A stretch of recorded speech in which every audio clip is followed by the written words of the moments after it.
And amidst the ongoing war in Gaza, the UN General Assembly has called for an immediate ceasefire between Israel and Hamas and the immediate release of all hostages. Right, around 158 members of the UN General Assembly voted in favor of a Gaza ceasefire, while the United States, Israel and 7 other countries voted against the ceasefire resolution. On the other hand, 13 countries abstained from voting. The messages we send to the world through these resolutions matter, and both of these resolutions have significant problems. One rewards Hamas and downplays the need to release the hostages, and the other denigrates Israel without providing a path forward to increasing humanitarian assistance to Palestinian civilians. Furthermore, the UNGA has also adopted a second resolution that would allow Palestinian Relief Agency, UNRWA, to restart its operations in Israel. About 159 members voted in favor of the resolution, and this time as well, the US, Israel and 7 other countries voted against it. Meanwhile, 11 countries abstained from voting. Following the voting procedure, Israel's UN envoy, Danny Danon, accused the UN of having an obsession of blaming Israel, while also calling UNRWA of being infiltrated with Hamas.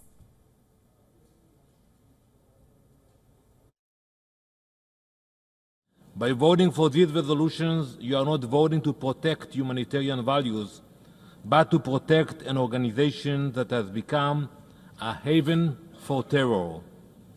You vote for the resolutions knowing the truth, knowing that UNRWA is not a neutral actor, but an entity hopelessly infiltrated by Hamas. On the contrary, Palestinian Ambassador Riyad Mansour called Gaza today as the bleeding heart of Palestine. Gaza today is the bleeding heart of Palestine and open, painful wound for the human family. Stop the bleeding and restore life in Gaza, so it can be once again the beating heart of Palestine.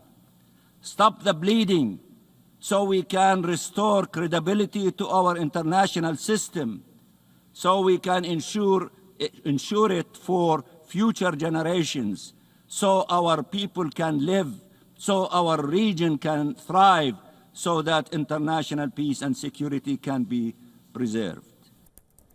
In the midst of the ceasefire talks, the Egyptian President Abdel Fattah al-Sisi met his Irish counterpart, Michelle Higgins, in Dublin on Wednesday to strengthen bilateral ties. A statement from the Irish President's office said that the two heads of state held talks on the crisis in West Asia and also the political turmoil in Syria. Back in May, Ireland was among the several European countries to formally recognize the state of Palestine. Meanwhile, a violent shootout took place at a bus near Beit Jalan, West Bank. At least 4 people were reportedly wounded, while a 10-year-old boy was critically injured. The IDF said in a statement that the attack was carried out by a terrorist, and they are now on the lookout for the perpetrators. Elsewhere, the United Nations Security Council has raised concerns over the humanitarian crisis in Yemen. The UN Secretary General said that the economic crisis has led to a severe cash crunch, delaying several humanitarian programs in the region.